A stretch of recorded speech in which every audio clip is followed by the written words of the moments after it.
Have you ever looked at your own backyard and wondered what's actually growing there?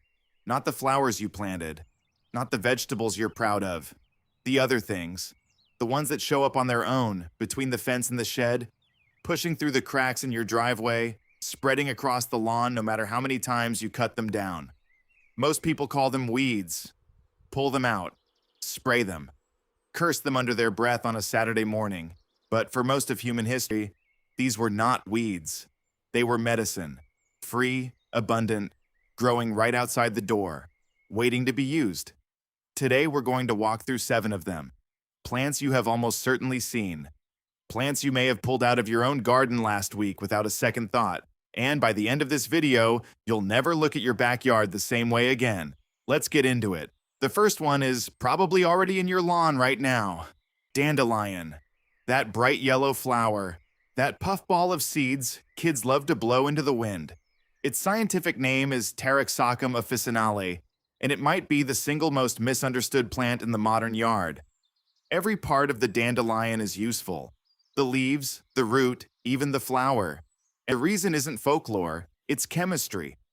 Dandelion leaves are packed with potassium, and the whole plant contains bitter compounds called sesquiterpene lactones, along with taraxasterol, a compound studied for its gentle effect on the liver and digestive system. Here's how it works. In simple terms, bitter compounds, when they hit your tongue and stomach, trigger a chain reaction. They stimulate the production of bile and digestive juices. That's why herbalists for generations have used bitter plants like dandelion before meals, to support digestion rather than after, to settle an upset stomach. The root, in particular, is traditionally used as a mild diuretic, which is actually where part of its old French name comes from. Pissenlit, meaning, quite literally, it makes you go. That's not vulgar, that's just direct observation passed down through generations of people paying attention to what plants actually did to their bodies. For centuries, healers turned to this plant not because it was rare or expensive, but because it was everywhere. Free medicine right under their feet, blooming in every field, every meadow, every neglected patch of grass in Europe, and later, across the world, it was carried to. To use dandelion today, the leaves can be eaten fresh in a salad, though they turn quite bitter as the plant matures. Younger leaves in spring are milder. The root is typically dried and roasted, then steeped as a tea, and this roasted root tea is sometimes used as a caffeine-free coffee alternative, with a similarly deep, earthy flavor. A traditional preparation calls for 1 to 2 teaspoons of dried root steeped in a cup of hot water for about 10 to 15 minutes. Now, a word of caution here, because this channel is about being direct, not about selling you a miracle. If you're taking diuretic medications, or you have a known allergy to plants in the daisy family, dandelion may not be right for you, and you should speak with a doctor first. This plant contains compounds studied for their properties, but it is not a replacement for medical care. If you want to keep learning which plants can support your health, subscribe, There's a new one every week. The second plant on our list is one you've probably stepped on, literally, white clover, Trifolium repens. That low, creeping plant with the little round white flowers that bees love so much.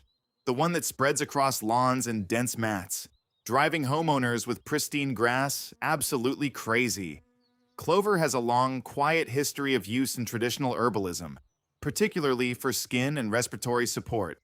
The plant contains isoflavones, plant compounds that have been studied for their mild anti-inflammatory properties, along with coumarins, which give the dried plant its faint, sweet, hay-like scent. Traditionally, an infusion of clover flowers, which is simply a stronger, longer steeped tea, was used as a wash for minor skin irritations, and taken internally in small amounts as a general tonic, especially in early spring when fresh greens were scarce and people sought out the first nutritious plants breaking through the thawing ground. There's something almost poetic about that. Clover was, for a lot of rural communities, one of the very first signs that the hard part of winter was over. To prepare it, gather the flower heads when they're fully open, and let them dry in a single layer somewhere with good airflow, out of direct sun, for about 1 to 2 weeks. Once dry, steep 1 tablespoon of flowers in a cup of hot water for 10 minutes for tea. As with dandelion, moderation matters. Clover contains natural compounds that can have a mild blood-thinning effect in very large quantities. So if you're on blood-thinning medication, this is one to discuss with a doctor before using regularly. Now, from something you step on to something that will make you very aware if you touch it. Stinging nettle, Urtica dioica. If you've ever brushed against it in the wild, you already know why it earned that name. Tiny hollow hairs on the leaves, and stem inject a mix of histamine and formic acid on contact, producing that sharp, immediate sting. And here's the twist that surprises almost everyone. The very plant that stings you is one of the most nutrient-dense plants you'll find growing wild anywhere. Nettle is remarkably high in iron, calcium, and vitamin K, and once cooked or dried, that stinging compound breaks down completely, leaving behind a plant that's been used for centuries as both food and remedy. Research suggests nettle may support the body's inflammatory response, which is part of why it has such a long tradition of use for joint discomfort and seasonal allergies. There's a certain irony in a plant that stings you on contact being traditionally used to calm inflammation once it's prepared properly. But that's exactly the kind of detail that gets lost when we stop paying attention to what's growing around us. To prepare nettle safely, always wear gloves when harvesting. Young leaves, picked in spring before the plant flowers, are considered best. Steaming or boiling for just 2 to 3 minutes completely neutralizes the sting, after which the leaves can be eaten like spinach or dried for tea. For tea, steep 1 teaspoon of dried leaf in hot water for 10 minutes. If this garden has caught your curiosity, there is much more growing on this channel. But let's keep walking through this list, because the next plant might be sitting in a first aid kit you didn't know you had. Plantain. Not the banana-like fruit, this is Plantago major, a low, broad-leaved plant with distinctive parallel veins running the length of each leaf, and a tall, thin flower spike rising from the center.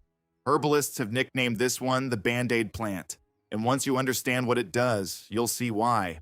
The leaves contain allantoin, a compound studied for its role in supporting skin healing, along with tannins, which have a mild astringent, tightening effect on tissue.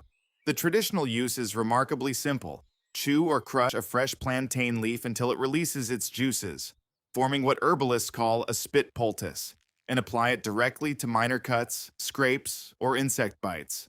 The astringent tannins may help reduce minor bleeding, while allantoin supports the skin's own repair process. This is exactly the kind of practical, immediate-use plant knowledge that used to be common sense, passed from parent to child, long before the first aid kit as we know it existed.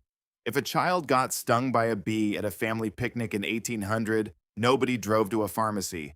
Somebody bent down, picked a plantain leaf growing at their feet, and used it right there. For a slightly longer-lasting preparation, plantain leaves can be infused in oil over low heat for several hours, then strained and used as a soothing salve base for minor skin irritation. One important note: this is for minor surface issues only. Deep wounds, animal bites, or anything showing signs of infection need proper medical attention, not backyard remedies. Number 5 takes us from the yard to something a little more delicate. Chickweed, Stellaria media. A low, sprawling plant with small white star-shaped flowers and tender, almost succulent little leaves. It often shows up in cooler months, in shaded, slightly damp corners of the garden that other plants tend to avoid. Chickweed has a gentle reputation in traditional herbalism, primarily used for calming irritated or itchy skin. The plant is high in saponins, natural compounds that produce a mild, soap-like lathering effect when crushed with water. And this property is exactly why it was traditionally worked into skin washes and salves. A classic preparation involves crushing fresh chickweed with a small amount of water into a rough paste, then applying it directly to areas of minor itching or irritation, such as insect bites or mild rashes. As it dries on the skin, it's said to have a cooling, soothing effect. Chickweed is also entirely edible, with a mild, slightly grassy, almost pea-like flavor, and was historically added to spring salads as one of the first fresh greens available after winter. Alongside clover, as we mentioned a moment ago. There's a real pattern here if you notice it. So many of these plants cluster around the same purpose: nourishment and healing. right when the body needed it most after a long winter with limited food. To harvest, snip the top few inches of the plant, avoiding any woody or yellowing stems, and use it fresh within a day or two, since chickweed wilts quickly once picked. Sixth on our list is a plant that looks nothing like a medicine cabinet staple. And yet, in some parts of the world, that's exactly what it is. Purslane, Portulaca oleracea, a low-growing succulent with thick, smooth, reddish stems and small paddle-shaped leaves that store water, which is exactly why it can survive in cracked sidewalks and dry, neglected garden beds where almost nothing else will grow. What makes purslane genuinely remarkable is its nutritional profile. It's one of the very few plant sources with meaningfully high levels of omega-3 fatty acids, the same beneficial fats typically associated with fish. Alongside that, it's rich in vitamin C, magnesium, and potassium. Historically, purslane was eaten widely across the Mediterranean, the Middle East, and parts of Asia, valued as both a food crop and a mild remedy for digestive discomfort. In several traditional systems of medicine, it was used cooked into soup specifically to soothe an irritated stomach. Purslane has a pleasant, slightly tart, lemony crunch, and it can be eaten raw in salads, or lightly sautéed like a leafy green. Because of its natural mucilage, the slightly gel-like texture that develops when it's cooked, it also works well as a light, natural thickener in soups and stews. One thing worth knowing, purslane does contain oxalates, naturally occurring compounds also found in spinach and several other common vegetables. So if you have a history of kidney stones, it's worth eating it in moderation and mentioning it to your doctor.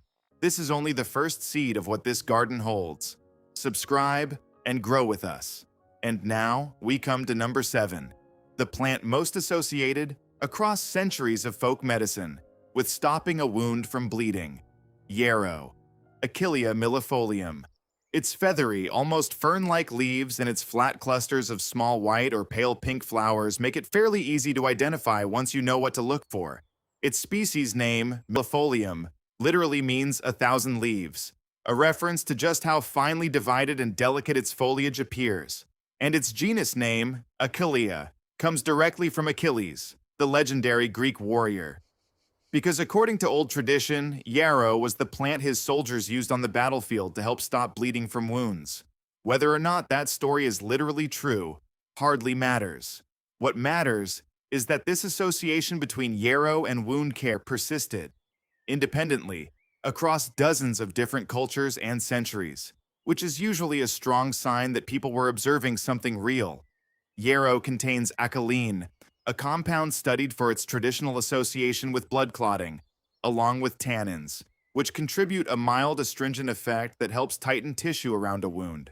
The traditional first aid use is direct, a small amount of fresh yarrow leaf, crushed to release its juices, applied directly to a minor cut, can help support the body's natural clotting process while the wound is cleaned and properly dressed. Beyond wound care, dried yarrow flowers have also been used in teas. Traditionally taken at the very first sign of a cold, 1 teaspoon of dried flower steeped for 10 minutes in hot water. As always, this is for minor, surface-level use. Deep cuts always require proper medical cleaning and, when needed, professional stitching. No backyard plant replaces that. So there you have it, 7 plants: dandelion, white clover, stinging nettle, plantain, chickweed, purslane, and yarrow. Every single one of them common enough that you've probably walked past all 7 this month without noticing a single one. That's really the heart of what this channel is about. Medicine isn't always locked behind a pharmacy counter or hidden away in some distant rainforest. Sometimes it's growing in the crack of your own driveway, waiting for somebody to actually look down. Next time you're out pulling weeds, take a second look before you toss them in the yard waste bin. You might be holding something your great-grandparents would have known exactly what to do with. If you grow only one thing this season, let it be curiosity about what's already growing around you.